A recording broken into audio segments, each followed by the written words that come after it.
So I think I'm live. I'm just going to check on my iPad, see if I can see myself. Check that you can see me and not out of my craft room window, which is something I quite often seem to be doing. Let's have a look. There I am. Right, let me turn down the volume so I'm not in stereo. That's better. Okay, I'm just going to alter this a little bit. Is that better? You've got fewer of my chins. Let's hope so. Okay. Right, I think that's better. Hello, welcome. It's so nice to have you here. I can see there's a couple of people watching. Can't see who is watching. If you can see me and you're here, then do say hello. And I've just lost you again on my iPad. It's a pain to have to keep kind of going over to my iPad, but it does mean, normally anyway, I can catch up with your comments and I can hopefully answer any questions you have. Let's have a look. There we go. I'm back now. Belinda's here. Hello, Belinda. Welcome, welcome. Okay, I don't know who else is there, but it's great to see a comment pop up. That's really helpful. Thank you. Do you know, I've been so cold all today and I've just put on this really, really warm top and I can feel myself getting really warm. So, so yes, if I looked flushed, it's simply because I'm now wearing a top that is too warm. I was frozen before lunch. I don't know about you, it's really chilly outside today. The sun is trying to come out here. If you live near me, you know that I live right down on the south coast. But oh gosh, it's been really grey and horrible today. But the sun's trying to come out, so I'm hoping it's going to brighten up a little bit. So how are you all today? How are you doing? What have you been up to this week? There's not many options are there at the moment. I cannot wait for December the 2nd. I'm not going to go on too much about COVID because we've all heard more than enough about that in the headlines and so on, haven't we? But we're fortunate, I guess, that we are only in tier 2 down here. I know plenty of people that are in tier 3 and my heart goes out to you because you're still going to be very restricted after the 2nd of December. But thank goodness we have crafting. Okay, let me have a look. Lorraine's here too. Hi Lorraine. Mary's watching. Hello Mary. Mary says hello to everyone. Belinda's freezing too. Yeah, it's really chilly, isn't it? It's taken me a little bit by surprise. Prudence is here. Hi Prudence. It's always lovely to have you. Prudence is in the Midlands, so it's great to have somebody watching from a little bit further away as well. I don't know what the weather's like with you, Prudence. It's probably even colder than here. Okay, so how's your week been? What have I been doing this week? Lots of class preparation actually. I had 2 classes which I've sent out today. I've sent out the kits in the post, or I've got them here for people who are picking them up in person. It's my techniques class and my fancy fold cards classes for November. And I'm partway through preparing for my monthly card class, which will go out next week. So that will be the first class of December, and then I've got 2 more classes for next month, December, and a team meeting next month, and then that's it. I should take a couple of weeks off over Christmas and then start again in January. You may know already, I've said it in a few places, I will be continuing with online classes for at least the first 3 months of next year. I suspect I will be carrying on well into the spring online only as well. We will just have to wait and see what happens with the pandemic, what happens with the vaccine, how my customers and class attendees feel, but that's kind of the loose plan. I have planned out my classes and I'm in the process of typing everything up and getting them into a format where you will be able to make sense of it. Okay, Lorraine says the fancy fold videos look great. She's just waiting for a pack to arrive. Brilliant, Lorraine. Well, thank you very much for that. It's gone out this morning, so fingers crossed for Monday. I know for some reason your post often seems to take an extra day to everybody else's, but I hope you will find that it's worth it when it arrives. All right, so I've been doing lots and lots of preparing of classes. I was going to say something else then, and then I got distracted and wanted to reply to Lorraine. I wonder what that was. Oh yes, I know. It was about these lives. So these will be continuing every Friday afternoon. Even when we go back to face-to-face classes, it will be nice to actually chat and craft a little bit with you live, whether you're joining in or whether you're just watching and maybe coming back to the video later to do some crafting as well. So these will continue on Fridays at 2 o'clock. I haven't scheduled any classes or meetings or anything else in then. However, I will not be doing a live on the 25th of December, and I will not be doing one on the 1st of January. You can probably guess why, but other than that, they will be every Friday. All right, so I haven't got any comments on what anybody's been doing yet. Does that mean nobody's been doing anything? Dreadful, isn't it? So let me think a little bit about what's happening in the Stampin' Up world. Well, first of all, really important date for you to remember is the 9th of December. Any orders placed up to and on the 9th of December should arrive in time for Christmas with good luck and a following wind. If orders are placed after then they may well not arrive until after Christmas, which is fine if it's not something you need urgently and something that's not a gift. But if it is something that you want either for last minute Christmas crafting, are you a last minute Christmas crafter like me? Or for gifts, then definitely make sure that you order either in my online shop or let me have your order before the 8th of December, and then first thing on the 9th I will place those orders, and then that will be it for pre-Christmas delivery. I've seen lots and lots of goodies that you're going to be able to get your hands on in the spring. So if you would like a copy of the January to June mini catalogue, it's the one we used to call the spring and summer catalogue, let me know and I will get one in the post to you. I haven't been able to order them yet. I'll be ordering them on the 1st of December, but I'm gradually assembling all the bits that I like to send out with them. There'll be a make and take project. I'll be doing some videos online, including a live video for the launch of the catalogue in January, so there's lots to look forward to. And I will start doing a few sneak peeks of things as we get into December, but at the moment I think we're pretty much all full on Christmas, aren't we? Okay, if you can like or love this video and if you can share it, that's super helpful for me, so thank you in advance for doing that. It just means that people who know you on Facebook get told about it, and if they want to watch it then they can. They might not know that I do crafting videos every Friday and they might be interested, and if they're not interested they just scroll on by it, don't they? So if you can do that, that's brilliant. Liking, or better still loving the video means that Facebook shows it to more people, and obviously sharing it gets it to people that I may not necessarily know personally. Okay, so I can't see any more comments. Hopefully if there are any, they will appear in a minute. There's a time lag between what I say to you and you typing a comment and then it turning up on my iPad. I did a live with a friend yesterday, just the two of us, and there was, it was about a minute delay, which doesn't seem very much, but actually it's quite a long time if she's waiting for an answer or something. But there you go, that's the wonders of technology. All right, so I'm going to get on to the crafting now. So you know the drill if you've seen me before. I'm going to cover you up with a post-it note so you don't start to get motion sickness as I fiddle around with the camera. I've got to turn everything, alter my stand a little bit, and then you'll be able to see my desk and I will show you what we're going to be doing today. I need to try to remember to talk to you so you know that I haven't completely disappeared from view. Okay, so turning my camera down and I'm fiddling with my stand, and I'm also going to adjust the lighting in here.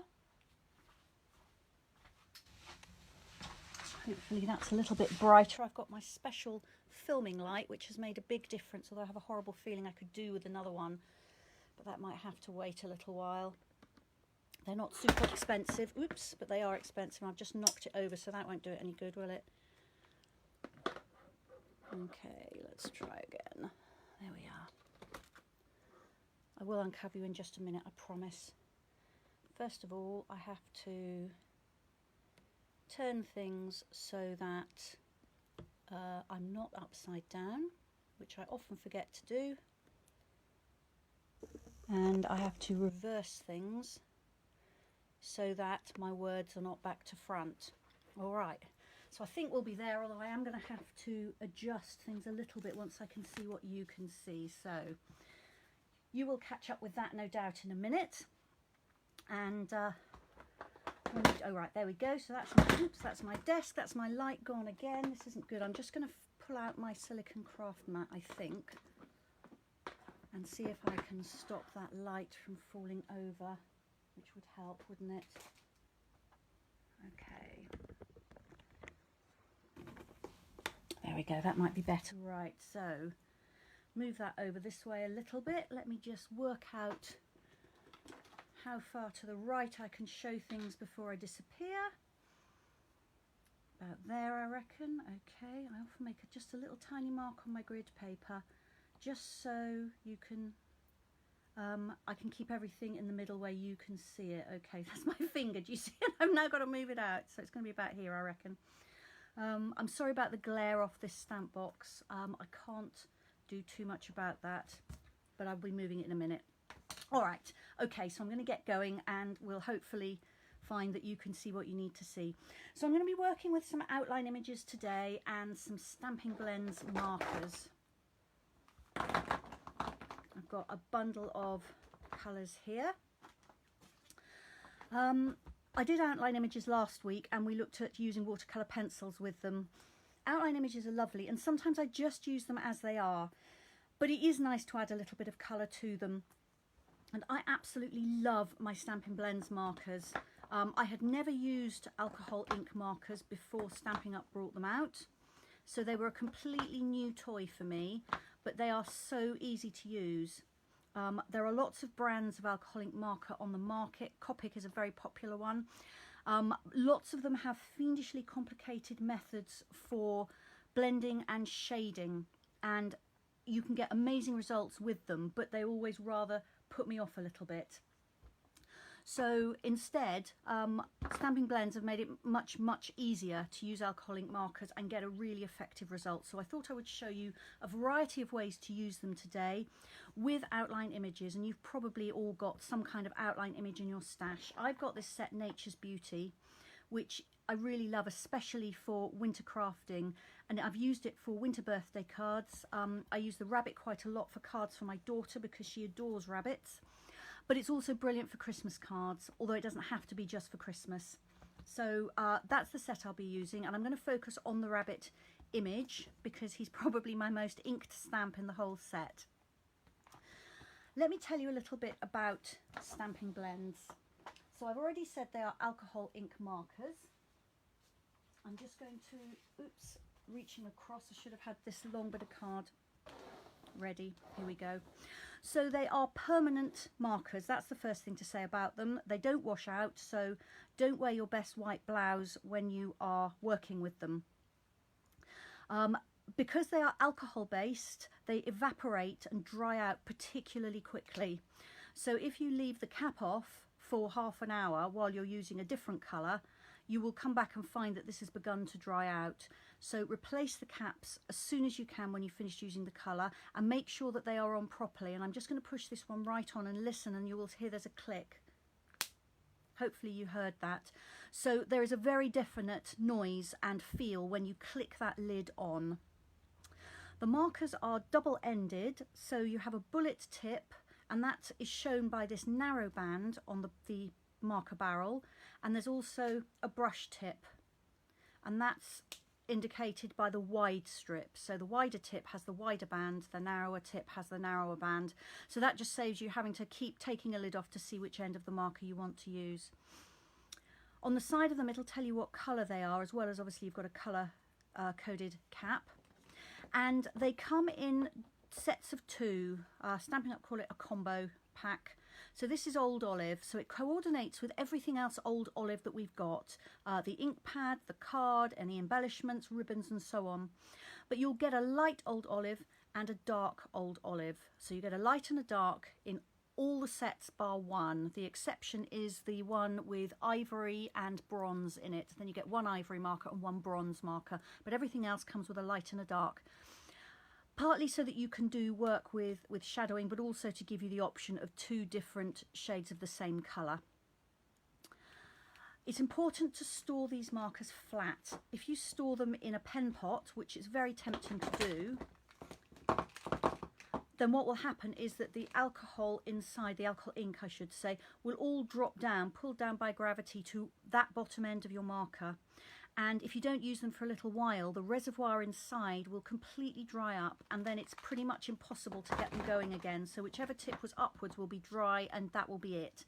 So please, please, please store them flat. You can put them in a box or a tin, an old biscuit tin, or if you want something that's nice for your desk, which has them arranged so they're very, very easy to pull out and use, then the stamping storage is perfect. We have a stack of trays which are designed to be the perfect size for these markers. They have little slots, you can slide them in. When you have them in there, you can see the coloured ends, so you can instantly see which marker is which. They look beautiful. And you'll find in the annual catalogue we've got a whole range of storage options that you can combine with the marker storage. So it's absolutely fantastic for that. Now, I've already said that these are based on an alcohol ink. Now, that means that if you stamp using an alcohol-based ink for your actual stamping, so something like StazOn, for example, or a solvent-based ink, what will happen when you go to colour it is that ink will dissolve in the alcohol in the markers, and all your beautiful colouring will go sludgy because it will be mixed with your dark outline stamp. So an absolute must with these is to stamp using a water-based ink, not an alcohol or solvent-based ink, before you colour it in. So all our classic stamping pads are water-based ink, and it says on here water-based dye ink. So these are perfect to stamp your outline with, and then you can colour them in with the Stampin Blends markers and you'll have no trouble at all. And another really good option for stamping your image is Memento. This is Tuxedo Black, and this again is a dye ink. It says on here it's a dye ink. That means it's a water-based ink. I don't know if it says on the back as well that it's water-based. I'm just trying to see. It's extremely small print. Yes, up here it says water-based. So anything that's a water-based dye ink is perfect for stamping with. Now, when you come to colour with these, you will find that they bleed a little bit. So I'm just going to completely randomly colour. So let's lay down some colour. Now, if I was colouring in an image here, the edges of where I had laid down the ink will move slightly out through the fibres of the card. So it's a really good idea, at least until you get a feel for the markers, to colour almost up to your outline, but not quite to the outline. And then if you get some bleeding, it doesn't matter. However, if you do get bleeding over the edge, over the lines if you like, then you can use the colour lifter. So this is the one with the white cap, and this is a marker which has got a fluid in it which will help deal with that. It takes a little while to work, so I'll put some on here and then I will let it sit aside, and then I'll come back and show you. I'm actually going to put it in the middle because you'll be able to see the result much more clearly. But if I'd gone over the edges, I would just go on the edge here and colour in, and the ink would move. Actually, you may be able to see that on the edge as well. If I lift that up, I don't know if you can see what's happening. It looks as if that marker has lifted the colour, and in fact we call it a colour lifter. Technically what's actually happening is the fluid in the marker is pushing aside the colour particles in the alcohol ink, in the blue ink in this case, is moving them to the edges, so it's pushing them aside. And that's how, if you've coloured over the edge, you can just come in and colour that bit that's in the wrong place, and it will push it back to beyond the line.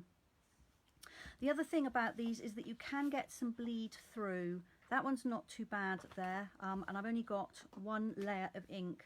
When I come to show you some shading, you'll see that quite often we might put down several layers of ink in one,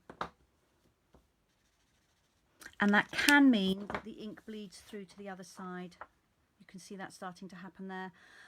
It's not a problem at all. It won't cause you any issues unless you're working on top of a precious surface. So if you're on your beautiful wooden dining room table, you will find that you could get some bleed through of the ink, and we've already said these are permanent, so that ink is not going to come off easily at all.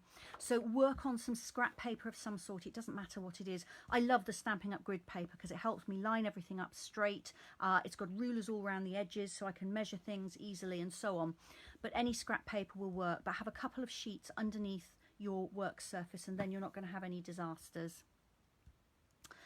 Now, you may have noticed from this, something I really love about the markers is that they don't leave any lines. Now, if you're anything like me, when you try and colour with ordinary felt pens, water-based markers, you kind of colour very carefully like this.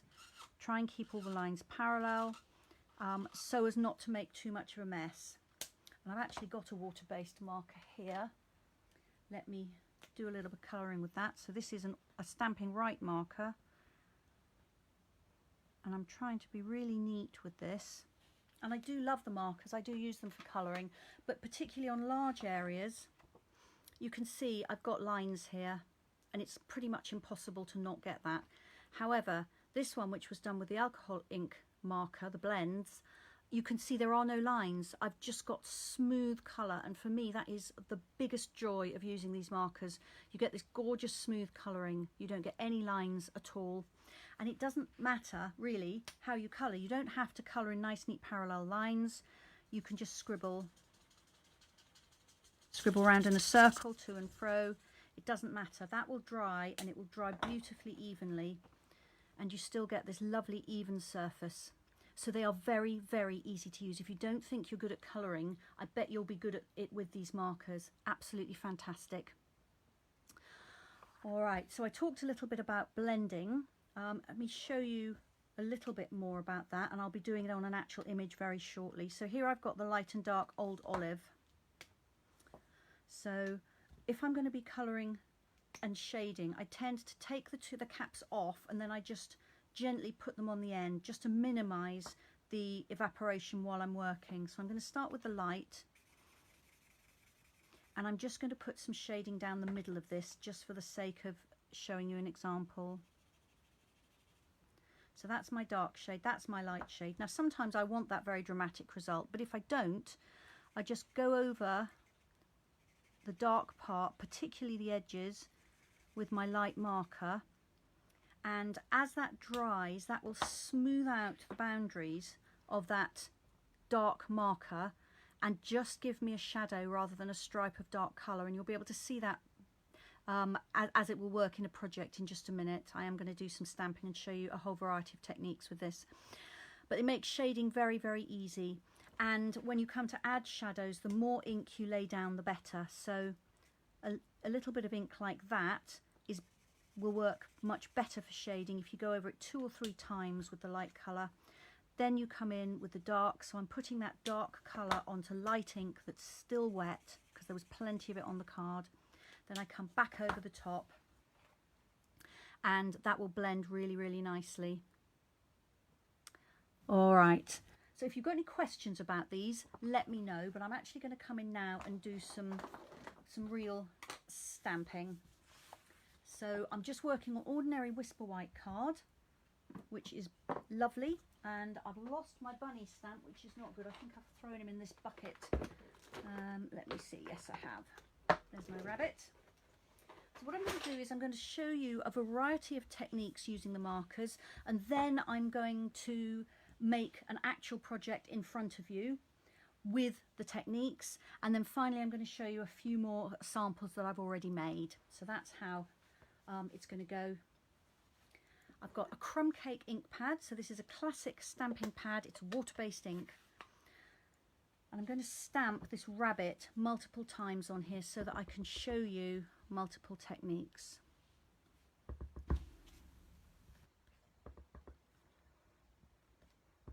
You can see the detail. There's a lot of detail on this little rabbit already. I think I want about 7 of these. I'll do 7, and I can always do another one if need be. I'm such a messy crafter today. Can you see? Look, I put an inky smudge on the edge of that. I can't even see where that's come from on my fingers. Must be on there somewhere. Right, so I'm going to leave this one plain. So this is the image straight from the stamp. And then this one, I'm just going to colour using one colour, just so you can see how much more interesting it looks with one colour on it. All right, so this is light crumb cake. I'm going to use the bullet tip. This is the one I use most often for colouring because it gives me that bit more control where it's smaller. And this isn't a very large image. I deliberately didn't pick one that was huge with lots and lots of different sections to colour because I don't mind watching some colouring, but you don't want to watch me colouring and colouring and colouring and colouring. Now, are any of you crafting at home? Have any of you got out some outline images and some Stampin Blends markers, I wonder? Haven't had any comments for ages, so I don't know if my comments have just stopped showing or if everybody's just been watching and listening. So here we go. Let me lift that up so you can hopefully see a little bit more clearly. So this one here then I have just covered with the light, coloured with the light crumb cake. You can see that ink is beautifully smooth across there. There's absolutely no marks where the pen strokes have overlapped each other. Really, really nice. Right, the next thing I'm going to do is exactly the same, one colour, but I'm going to leave a little bit of highlighting this time. So if I look at this rabbit, and I imagine the light's coming from the right over here somewhere, it's probably going to hit his ear and perhaps under his eye and here on his back somewhere. So now I'm just going to colour in everywhere except for those areas and allow that white card just to show through, so it effectively gives me another colour without me actually adding another colour.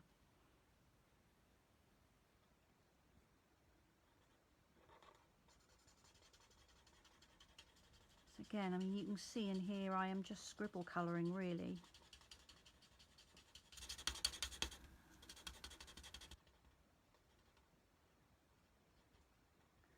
There we are. So Lorraine hasn't got any alcohol marks. Oh, Lorraine, you need to ask Father Christmas. Okay, Raundi, I hope I'm pronouncing your name right. Hello and welcome. Nice to have you here. And Ian as well. Welcome, welcome. All right. So this is the one there where I have just left a few little highlights. Let me pull in my pen and see if I can. I'm hoping you can see there's just a tiny bit on his ear that I haven't coloured. There's a tiny little bit under his eye and a little tiny bit on his back. And actually I think I'm going to add a bit of colour to the sides of his little bobtail, which then allows me to leave a highlight just there on his tail. There we are. So that's that one. So Belinda is watching. She's not crafting. She's going to craft later. She's got a small elderly dog fast asleep on her lap and she hasn't got the heart to disturb her. Oh, bless her heart. No, you definitely can't move yet, Belinda. Sorry, but you really can't. All right. So the next one, I'm actually going to bring in the darker shade as well. And this time I'm going to think about where would the shadows naturally land. So this one I thought about where would the light hit, the highlights, but this one I'm going to think about where would the shadows land. So if my light source is coming from this side, there would probably be a shadow on this ear here where the light is blocked by this front ear. You'd probably have a bit of a shadow under his chin, and maybe a little bit here where the angle of his hip joint is. And possibly a bit more over this side as well. But to be honest, don't get too hung up on light sources. Just add some shadows. Honestly, it's so effective and it's almost always going to look absolutely fine. Have a little practice on a piece of scrap card, think about it, and remember where you did your shadows. And if you really don't like it, then on your project you can change them. But it is so easy. Now the golden rule, as I mentioned earlier with shadowing, is to make sure that when you add your darker shade, which is going to be the shadow, you add it to card that has already got wet ink on it or still got wet ink on it. So I'm going to lay down the light colour of the marker and I'm going to work on a smallish area. So I'm just going to work on this rabbit's ears and face. And I'm going over the whole area a couple of times so that there's plenty of wet ink on there. That just helps the blending. Then with my darker colour, I'm just going to come down the line of that forwardmost ear. I'm going to come around his neck and under his chin. And then I'm going to come back on top of that. I like to work in a sort of a circular motion when I'm blending in the darker colour and just go over the top. And it just needs a moment or two to properly dry. The colours lighten and the shadows become more obvious. I'll do the rest of the body and then I'll lift it up and show you much closer. So now I'm going to do the whole body. So I'm going to cover it well with the light shade.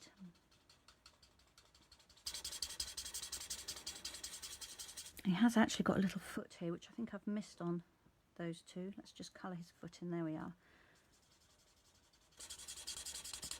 So this is why I don't work on a very large area each time, because the ink will dry before I can actually get to it and do the shadows. So I'm just going to put a bit of a line in there where his hip is,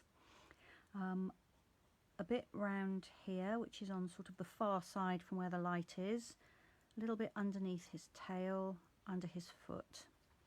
So I'm not doing anything terribly dramatic. I could always come back and add some more shadow and then just go over it with that light marker a second time.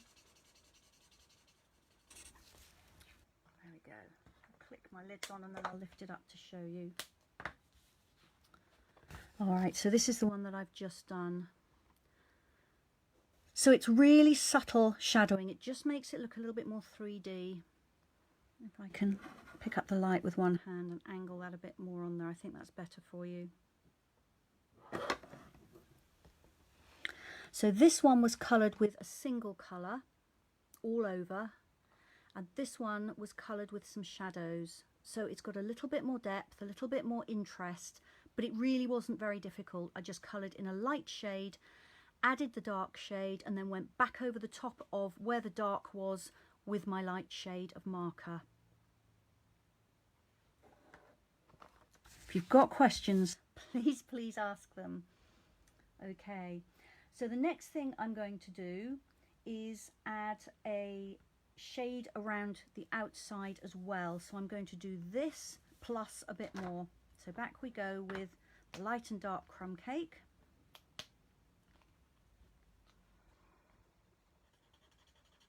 So once again, I'm going to colour his ears and his head first. There we go. Add a shadow around his neck, under his chin, on his ears, and then just blend that shadow in by going back over it with my light marker using a circular motion. There we go, and as that dries, that shadow will be lovely and even. Candy, welcome. I know you've been out. I'm assuming that you've come and picked up your class kit from my safe place and you're now back home and able to watch, which is really nice.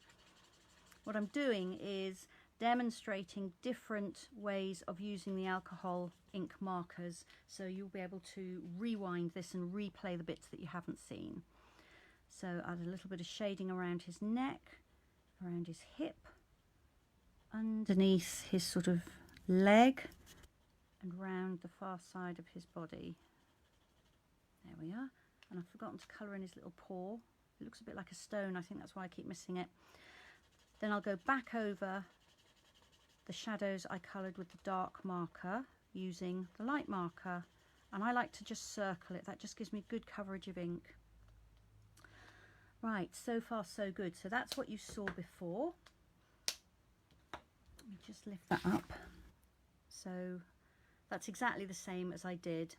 I'm actually going to add just a little bit of depth to the ground this time. So I'm going to bring in the old olive markers, the dark and the light. And I don't think I mentioned, when you're uncapping these, sometimes the tips can be really moist. So I always angle it away from my clothes and away from my project before I pull the cap off. Most of the time there's never an issue, but just occasionally, because these are lovely moist markers, they will spatter a little bit of ink, and you now know that it's permanent, you can't get it off, so you don't necessarily want it on your project. So I've added just a little bit of light old olive, and I'm going to come underneath with a little bit of dark old olive, just to ground the image a little bit. If this was snow, I would use a different colour, and I'll show you that on the project in a minute. So I'm now just going to go over that darker green with the lighter marker, just to help it all blend in a little bit. Needs a little bit there, I think. There we are. So now the rabbit's actually got something to sit on.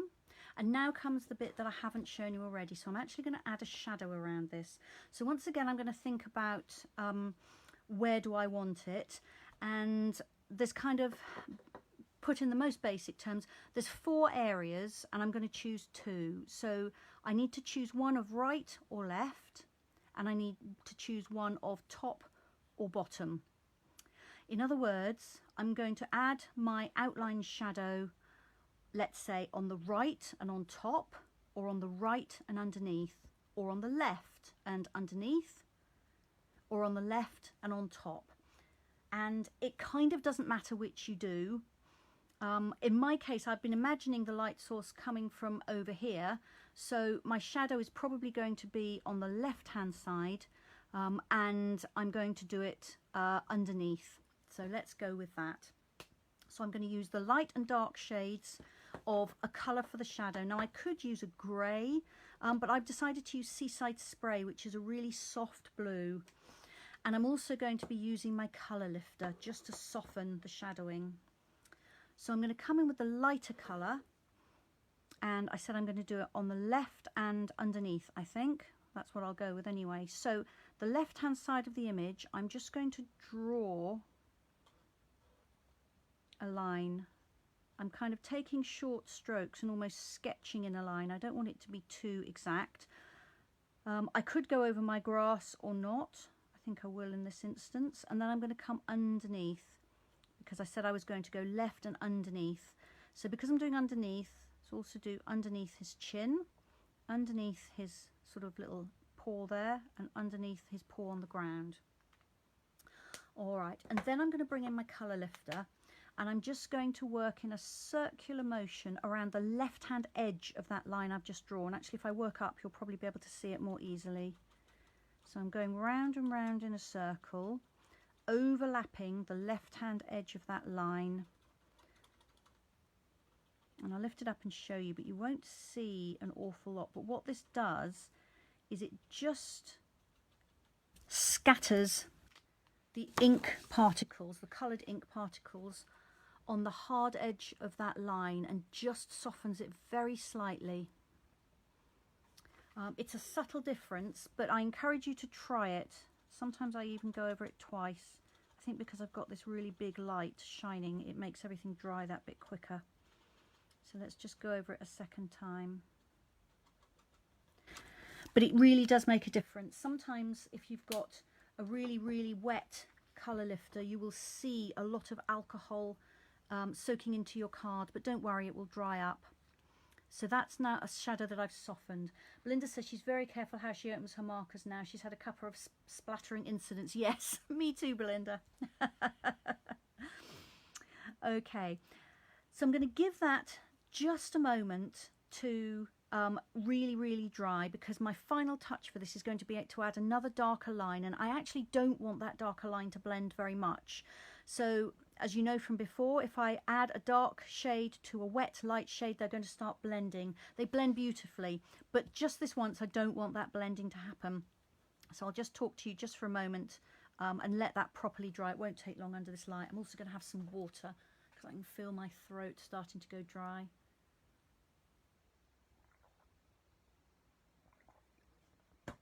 Okay, Sandy's here. Hi Sandy, welcome. Nice to have you. Sandy's in Lincolnshire. All right. So actually I lifted it up and put it straight down. I'm hoping that you can now see. So I've just got a really faint shadow there. I'm now going to bring in my dark Seaside Spray. So I drew the pale blue shadow with light Seaside Spray. So this is dark Seaside Spray. And I'm going to draw a really fine line around the outline of my rabbit image on the outside of it, but not nearly as wide a line as that pale blue one. I'm going to turn it around this way because I think it may be easier for you to see. So I'm using the fine tip and I'm using a very light touch because I don't want to completely cover over that pale blue.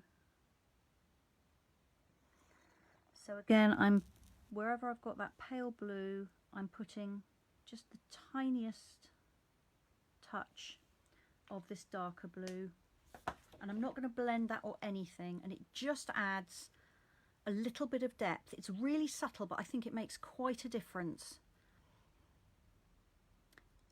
So hoping you can see all of that. So this is the rabbit, which I coloured with 2 shades of brown, so there's shadows on that.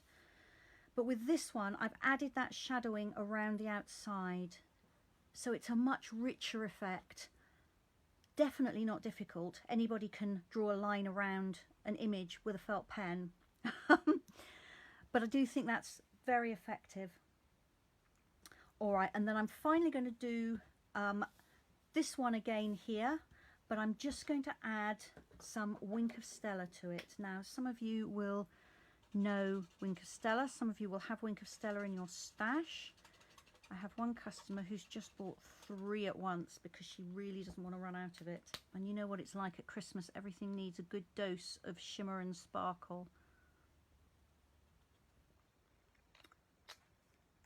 So I will show you my Wink of Stella. If you don't know Wink of Stella, I'll tell you just a little bit about it in a minute. But I'm just quickly colouring this rabbit using the light crumb cake marker and then adding shadows with the dark crumb cake marker.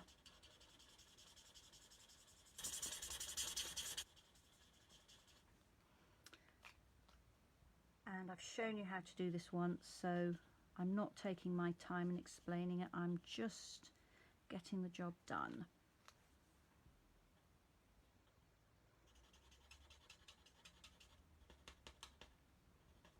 There we go. I think I will colour the ground a little bit. And this time I'm going to use the pale blue light seaside spray. So we'll just imagine that he's now on really frosty grass. Add a little bit of dark. Mary says it makes such a difference using the seaside spray around the outline. It really does, doesn't it, Mary? It really does. And Belinda's saying it's very effective. Yeah, I think it makes a staggering difference. And depending on your image, you could use green, you could use grey, you could use blue. And it will all look good. So I've just added in a little bit of icy grass in there, and now I'm going to bring in my Wink of Stella, which I've also put in this bucket down here. There we go.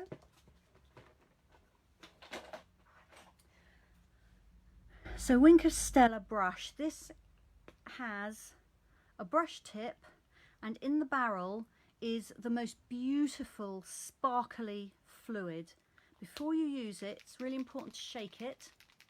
You may be able to hear that ball bearing inside. What that's doing is distributing the tiny little mica particles all through the fluid to make sure that I get plenty of sparkle when I use it. If you didn't know, mica is a natural mineral, and I don't know quite what's in it that makes the sparkle, but it's just beautiful, really sparkly. So what I'm going to do with this is just brush on a little bit of sparkle to add some highlights. You may be able to see it going on, you may not, but what I'll do is lift this up in a minute and tilt it, and you'll be able to see. So I'm just adding some sparkle where I think the light would catch him, and really I'm doing that where there are not many hatched lines, so where there isn't much shading on this rabbit, that's where I'm doing it. And then I'm going to add a little bit on the grass just to give us some frost.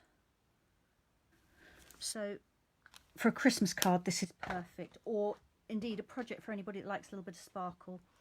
So I'm hoping if I tilt that, you can see. I'll have a look in a sec. See, wait for my iPad to catch up, and then I'll be able to see if you can see it. I can see it clearly, but what I can't tell yet is whether you can see it. I'm not sure if that's actually showing up. Let me lift it up higher. I do want you to be able to see this.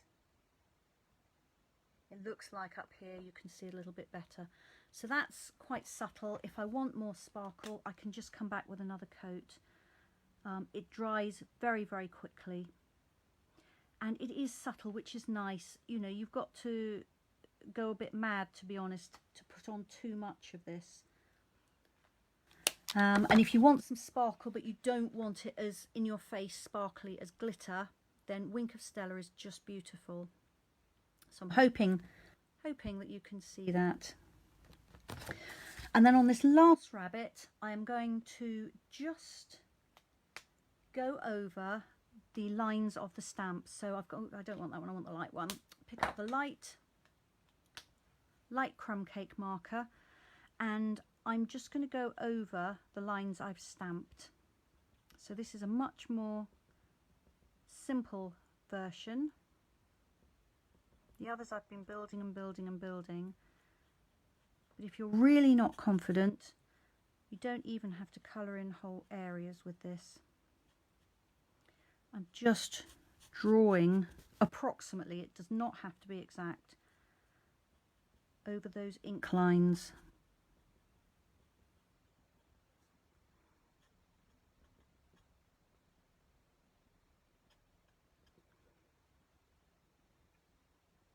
So I think that's all of them. There's one there. There we are.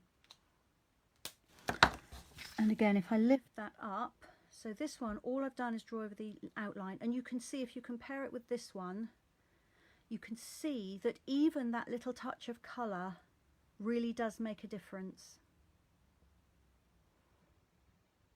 I've meant to do that one as the first one up here, and then we'd have had a graduation, but never mind, I've shown you. So I'm just going to go over what I did where here, and then I'm going to actually do one and make a complete project. So this is my stamped outline. There's no Stampin Blends marker on there at all. This one I've used the light crumb cake marker all over except for on his little bobtail. On this one I've used the same colour, light crumb cake, but I've left a few areas with no ink on them for little highlights. On this one I've used two shades of the marker. I've used light crumb cake all over, and then I've added in some shadows with the dark crumb cake marker, and I've gone back over those dark crumb cake areas with the light crumb cake marker, which just helps blend the colours together better. On this one I've done exactly the same shadowing as I did over here, but this time I've added just an outline of a pale colour.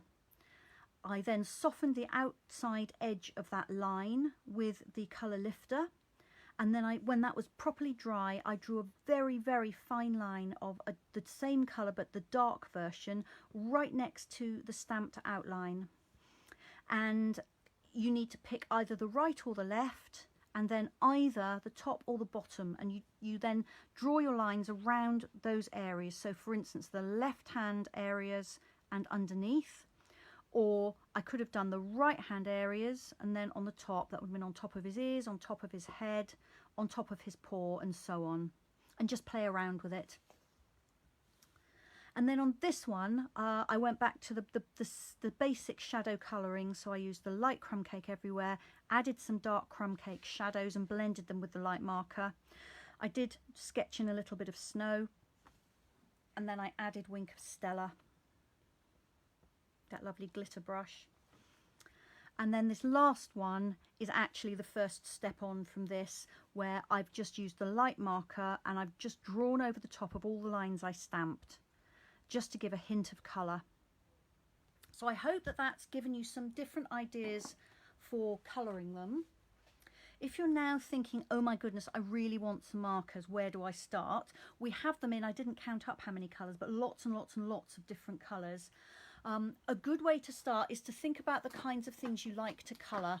Now, if you really love to stamp flowers and would like to be able to colour them in with the markers, then think about the colours of flowers. So I pulled in 3 sets here. I pulled in Daffodil Delight, light and dark. They come in that 2-pack anyway. Balmy Blue and Granny Apple Green. So those are some favourite ones of mine. If you wanted to add a pink, then depending on whether you want light or bright, pale or subtle. I love Magenta Madness. But if you wanted something a little bit more subtle, you might want to go with Rococo Rose, or even Flirty Flamingo, which is paler again. But let's go back to those. And if you don't have a water-based ink pad, then Memento is slightly cheaper than the larger coloured ink pads. And if you bought 3 sets of the markers plus a Memento ink pad, that would cost you £31, which I think is quite affordable really to start off with a colouring journey, if you like. It might well be something that you could ask for Christmas, and then you can just add a pack of pens to it every so often in a new colour. The pens are £8.50 each, that's for a set of 2. And you can see that in a few months, if you added, say, a set a month, you would soon have a real variety and you'd be able to colour pretty much anything. The pens aren't refillable. We have asked and asked for them to be refillable, so I don't know whether that's going to be in the works or not. It would be nice to be able to refill them, but at the moment they're not. So they are a kind of a consumable item, but they last for ages. I mean, I do a lot of colouring with them, and I'm only just starting to replace mine now after a couple of years, so that's not too bad. All right, I'm going to bring in a project now. I'm just going to show you how I made that little coloured rabbit into a card. Pulling in some extra bits onto my table.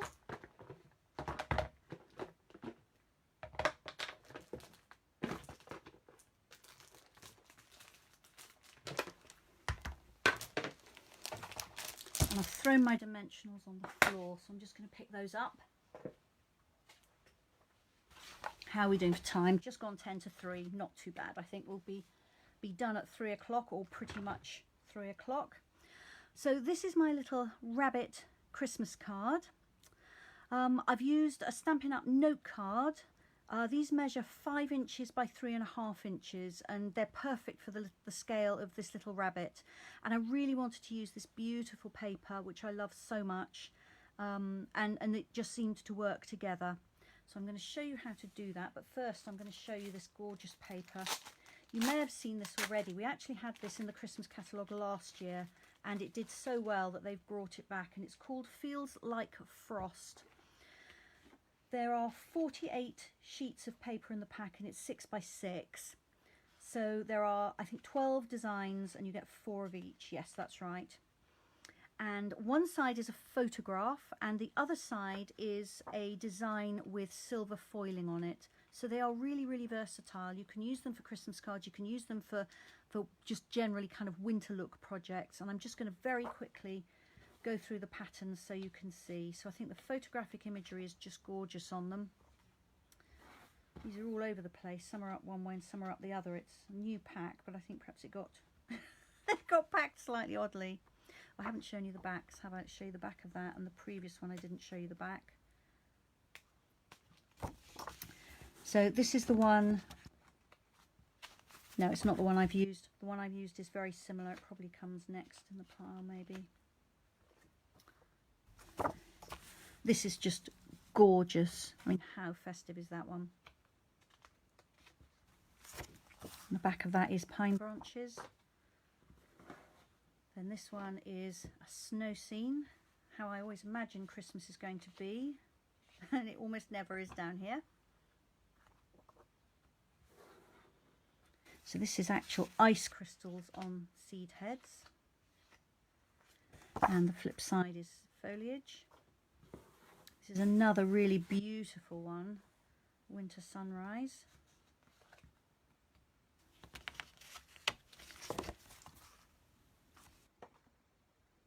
This beautiful leaf one with sort of shades of pink in it. And this is the one I've used on the card. This is a, I don't know if it's cow parsley, but something like that. That's stripy on the back. Then there's this grasses one. I don't know which way up that goes. I don't think it matters actually. Grasses with ice on them. And then winter pine boughs. So I just think this paper is absolutely stunning. And you've got lots and lots of pages in there. So if, like me, you find it very difficult to know which side to use, you've got lots of opportunities to use both sides. All right, so let me pull out the bits I need for the cards. So I've got one of the note cards and envelopes. If you don't like cutting your own card bases, or you're pushed for time, then this is a really, really good option for you, these little note cards. They come 20 to a pack. They're pre-scored. They're made of really thick card, so they give you a lovely strong base. There, they just fold beautifully on the score line. I usually add a layer here, whether it's a layer of white card that I've stamped or whatever, just so I don't stamp on this, mess it up, and then I've used my card base and made a mistake. In this case, I've just added a piece of patterned paper to it. So here's my paper. You can see it was cut from the same sheet, but it's a slightly different section, and I like that as well. You can make a couple of cards that are the same but different. Oh, and that looks like that glue has absolutely had it. Let's use this one.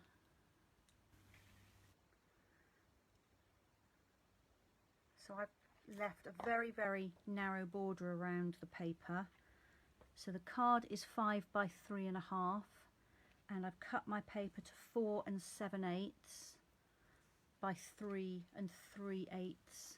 So the border is a 1/16 of an inch wide, but using the liquid glue means that I can just slide that and put it into place. Now, I've already coloured this because you've just watched me do exactly this. So this is a little rabbit. I've coloured him using 2 colours of marker. I've coloured the ground using crumb cake and seaside spray markers, the light one of each. So it's just got a browny bluey look to it. And I've done the outline shadow technique. So I went all the way round the right hand side and the kind of the top. So I went right and above, if you like, with the light seaside spray marker. Then I softened the edges of that with the colour lifter, just so it doesn't look like a stripe. And then when that was dry, because I didn't want it to blend, I went round just on the outside of the outline of my stamped image with dark seaside spray. So that's what I did there. I'm going to attach that to a scalloped circle. So this is cut using the Stitched Shapes dies, and you can see there what I meant about the colour bleeding through. So that's quite normal, but just make sure you work on some scrap paper. And I'm attaching this to a scalloped circle cut using the Layering Circles dies and with Misty Moonlight card. Now, I am indebted to my friend Rosie. I did some crafting with her yesterday, and she made a version of a card with this kind of layout, and it really did look so nice. So what I'm going to do is have this coming slightly off the edge. So I'm going to glue most of this, but I'm going to leave this little bit here.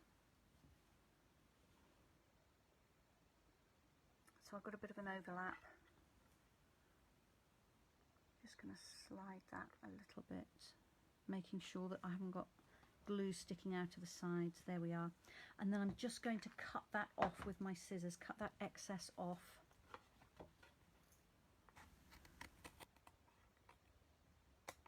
Like that. So that's that so far.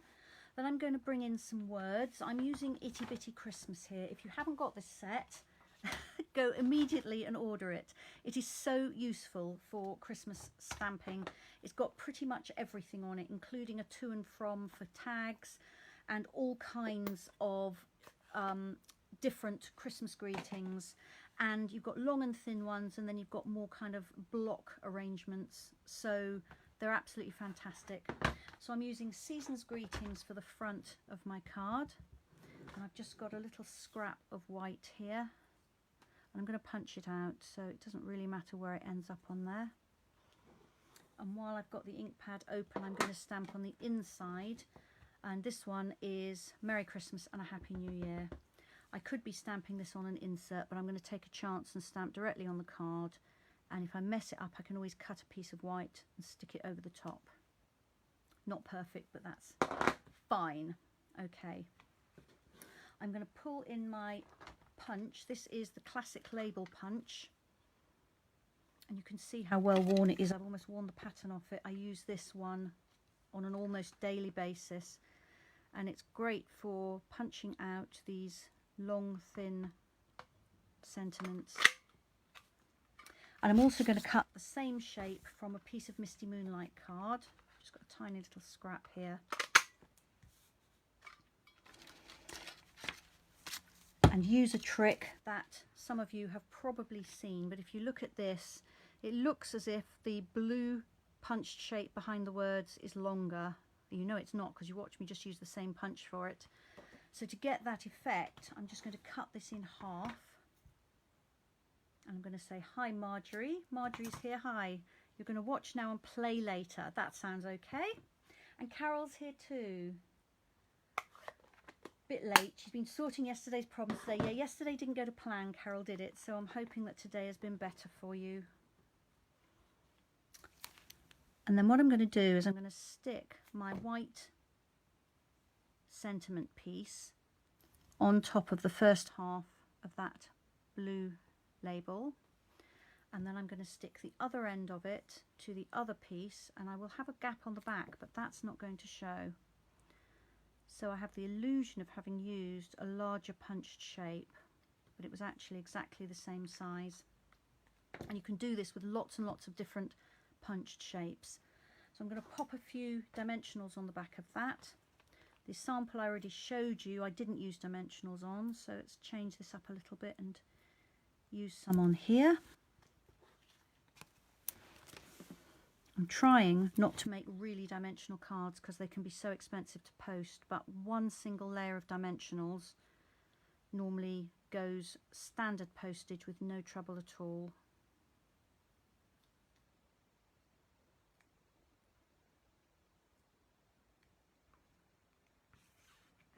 Let's bring in the rabbit. Put this across like that. And then the final touch is just to add some of that Wink of Stella brush. Now I'm going to add some to my rabbit. I'm also going to add some to the paper to make it sparkle. So you can add as much or as little of this as you want. And I forgot to shake it. I shook it just now, but I think I will give it a bit of a shake just to make sure I'm getting plenty of sparkle coming out. There we go. So I'm just thinking about where would the frost land. There I've just got a little bit of a blob come out. That's okay. If I just dab it gently, I'll pick up the extra fluid and that will then just spread around and not be a problem. So there we go.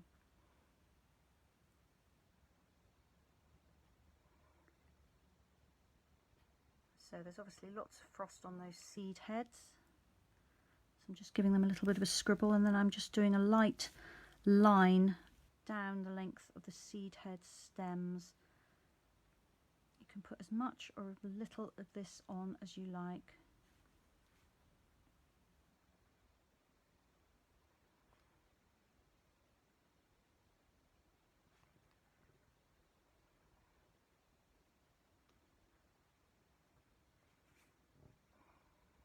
You can put this on obviously before you stick all your elements on, which in some ways is easier, but on the other hand you then have to put it aside and let it dry before you stick things on, and it does dry pretty quickly, but I didn't want to have to wait for this, so I'm just adding some of this here where the paler areas are, and I'll add a little bit to the grass as well.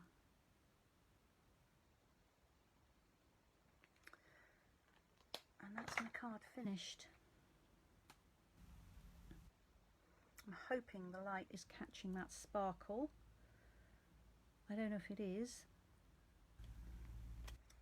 But there you go. I'll lay that down there for you to see for a moment. I'll put a proper photograph of this up in a minute as well. Well, I say in a minute, it may be tomorrow, but but I will put one on my page for you to have a good look at. And that is the end of today's session. So I'm just going to turn the camera back so I can say a proper goodbye to you. So bear with me, it's all going to go pink. I need to make sure that I'm up the right way.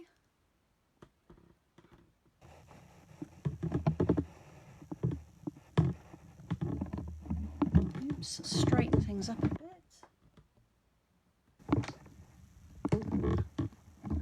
Right, I might be there, I think. Let's uncover you and we'll see. Okay, Lorraine saying thank you. I'm glad you enjoyed it, Lorraine. Thank you very much. Nice to have spent some time with you this afternoon. Okay, gosh, yeah, I am flushed. I said to you I was wearing too thick a top, didn't I? So thank you so much for joining me. I'll be here same time next Friday, 2 o'clock in the afternoon. And next week I'm doing my third and final session with outline images, and I'll be looking at the different ways that you can use ink to colour them in. So I hope you'll be able to join me then. Thank you so much. Have a great weekend, and I'll see you again soon. Bye bye.